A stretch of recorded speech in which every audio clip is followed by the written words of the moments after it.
மீனராசி என்பவர்களுக்கு நிறைய வழியில் பலன் கிடைக்கக்கூடிய பணம் வந்து சேரக்கூடிய காலமாக இது இருக்கிறது. ஜென்ம சனியாக இருக்கக்கூடிய சமயத்தில் ஆண்டு கிரகங்கள் மாத கிரகங்கள்னு ரெண்டாக பிரிச்சுக்கலாம். அதில் இந்த ஆண்டு கிரகங்களில் சனி, குரு, ராகு, கேது இவங்க வந்து பெருசாக உங்களுக்கு சப்போர்ட் பண்ணலை. மாத கோள்கள் எல்லாமே உங்களுக்கு அனுகூலம் பண்ணுற மாதிரி 11ஆம் இடத்துல அமைஞ்சிருக்கு. அதனால் இந்த வாரம் உங்களுக்கு ஏதாவது ஒரு வகையில் லாபம் கிடைச்சிட்டே இருக்கும், உதவி வந்துகிட்டே இருக்கும். நிறைய செலவு பண்ணுற மாதிரி ஒரு பொறுப்பு, ஒரு கடமை இருக்குது அப்படின்னு சொன்னால் அதுக்கு வெவ்வேறு இடத்துலேருந்து கொஞ்சம் கொஞ்சம் பணம் வந்துடும். நான் ஹெல்ப் பண்ணுறேன், நான் வந்து கூட நிற்கிறேன் அப்படின்னு சொல்லிட்டு நபர்கள் கிடைப்பாங்க.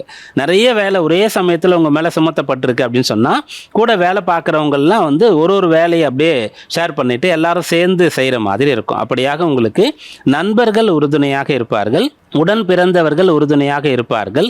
அங்கங்கிருந்து கொஞ்சம் பண உதவி அதெல்லாம் கிடைச்சிட்டே இருக்கும். நீங்கள் எப்படி தான் நிறைவேற்ற போகிறோன்ற மாதிரி பிரமிச்சு போயிருந்த கடமைகளை பொறுப்புகள் எல்லாம் வந்து நம்ம செஞ்சுருவோம் அப்படின்ற ஒரு நம்பிக்கை தரக்கூடிய வாரமாக இந்த வாரம் இருக்கும்.